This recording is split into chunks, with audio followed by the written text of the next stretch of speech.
So a few days ago, I was scrolling through Facebook when I came across some images that I took around 5 years ago um, of my time traveling all over the world, and that inspired me to create this YouTube channel, um, kind of describing my adventures traveling and all that.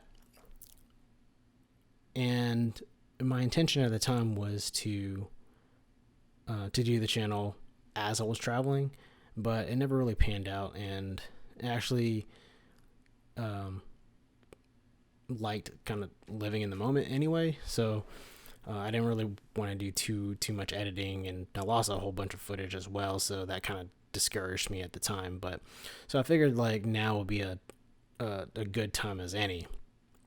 But what sparked this particular video mainly is the current events that are going on in America. Um, Essentially the protests and the riots that went about that happened with the most recent police brutality incident and whatnot. And I wanted to spark a conversation um, about it, mostly with other people in different countries, to see if they know what's going on in America right now, um, how it's being reported, if it's being reported at all, and what are their thoughts about it, um, and if they have seen similar reports on police brutality in the past. I also wanted to describe being black in America versus being black in other countries and how they treated me. It is pretty much anecdotal, but these are the experiences that I've went through. And if I've sounded a little bit nervous, it's because I am. I'm essentially just going off the cuff and just free flowing it. So just bear with me. Let me give a little bit of context. So 5 years ago, I essentially quit my job and traveled all over the world. And I traveled for a good 6 months. I traveled to France, Japan, South Korea, the Philippines, Hawaii, and Las Vegas. So when I went to France, I did a cultural exchange program, and in that program, I lived with a family, and they provided me with food, shelter, and in exchange, I would teach them English. I'll just give English lessons and stuff. It wasn't really anything formal. It wasn't like you had to have a degree in English or language learning, and you didn't really have to learn how to speak French either. You just had to teach them basic English or English lessons and stuff. I stayed with 3 different families, and I lived south of Bordeaux. The first place I stayed in was a little village called Machaprime, and then I stayed in another, village called Andernos, and another one called Arcachon. During my time there, I was explaining to my host family that the people I stayed with at the time. I was telling them about the police brutality and the seemingly high rates of killing of unarmed black men by the police, and the police essentially getting away with it. And more specifically, I came up with the examples of Tamir Rice, Michael Brown at the time, Eric Garner, and John Crawford III.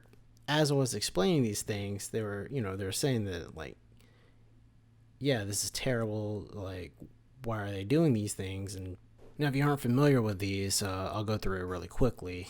Tamir Rice was a 12-year-old boy who was gunned down by the police in the park because he was holding a toy gun, and in the video, you see the police kind of like drive up, stop right in front of him, and then just like shoot him. Michael Brown was the teenager who was shot down by police in Ferguson, and that's what essentially sparked the first riots that were going on in the U.S. back then.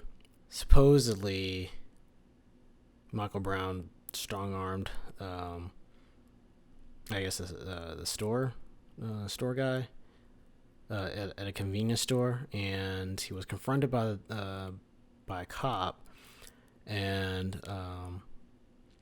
Michael Brown had his hands up, and he still got shot. That's essentially where "hands up, don't shoot" came from. Eric Garner was the unarmed black man in New York who was strangled to death by police because he was selling loose cigarettes. So I do believe that sparked another riot and protest. And John Crawford was the guy who was shot in a supermarket.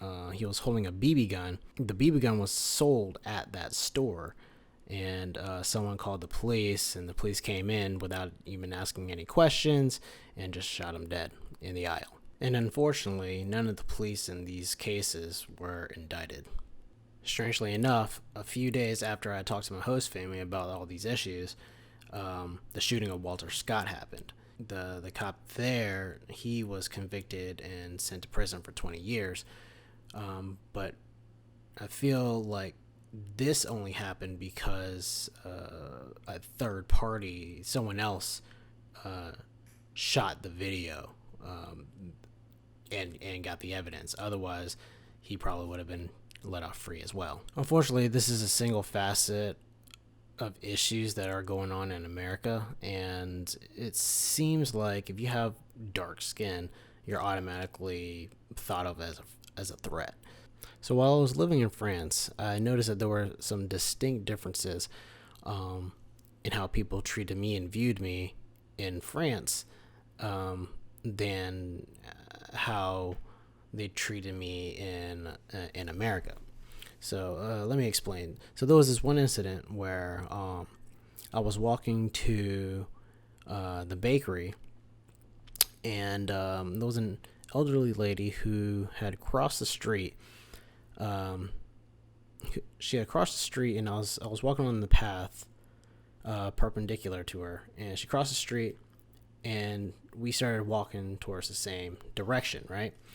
And I was walking right behind her for a good 5 minutes, and I noticed that during that entire time she haven't once looked back behind her to look at me. And she saw me as she had crossed the street, so it's not like she didn't know that I was there, but she never once peered behind her to look at me or anything like that. So I thought that was pretty nice. In contrast, in Las Vegas, I was walking down on the strip to my hotel room, and I was right behind a couple, and they looked behind and they saw me, and they kept walking, and I was walking behind them. And the strip is long, so I didn't really have anywhere else to go. A lot of people were just going the exact same direction. But they kept looking behind at me. I looked behind me as well to see if they were looking for someone else, but I was pretty much the only one in the vicinity. And, I guess, it didn't really help that it was, nighttime, but Las Vegas, a lot of people are out at night. I was wearing a hoodie, but it was cold that night from what I can remember. So, I don't know. They kept looking behind at me, and then they crossed the street. At some point, I crossed the street as well, but not to follow them. I was still looking for my hotel room, and I was also kind of exploring and looking around as well. But they looked behind again, and then they saw me again, which, I was like, oh, well, geez, now this is going to look a little bit like I'm trying to follow them or whatever. Right. So at some point they stopped and allowed me to just like pass. But I knew like it was because they were nervous that I was there. So they wanted me to pass and be ahead of them so that they could see what I was doing, right? This goes back to me just looking like I'm a threat because I have brown skin. Another incident that I know would never happen in the US, I was sitting down on a ledge and a girl, she came up next to me and she put her purse down right next to me, all opened, and then she like turned around and like turned her back, and I looked at her. I just looked down like, and I could see all her stuff in there, and it was all open. Like I was kind of worried that for her to just leave her stuff like that, but also at the same time, she didn't see me as as a threat or as a different person simply because of my skin color. I was in a small town in France. Like I was pretty much the only black person in that area, right? So it was obvious that I looked different, but I wasn't really treated differently, And in Japan, my time over there was like awful, but it wasn't because of like racism or anything like that. It was because of a bunch of other stuff, and it's a long story. Like I could do a whole entire video series on that alone, and I do intend to do that. And in South Korea, I didn't really go out all that much. I essentially stayed with my brother, who's in the Air Force. So I stayed on base, and we couldn't really travel all that much. So, and in the Philippines, I did get a lot of stares, but But it's not because of my skin color. It was more along the lines of because of how we dressed, because we look like Americans, and I guess they weren't used to where we were at. I guess they weren't used to seeing Americans, so we got a lot of obvious stares. And for the record, I have seen the stories of the protests that are happening in other countries, and me and other people of the other members of the black community are very, very appreciative, and I think it's really, really cool that we have so many people who are also supporting, the whole Black Lives Matter movement, even though where we live right now, it seems like a lot of people don't support it. Not, I mean, we also have people supporting us as well, but it just seems harder to get across, right? But we do appreciate the support. So, but I do want to hear your comments and thoughts about it, especially people in other countries. And I also kind of would like to apologize with the choppiness of this video, because this is, I don't really do this all this often. I suppose over time it will just get easier and everything will become much smoother. I promise you that. I'll try really hard to do that if I continue on to do this.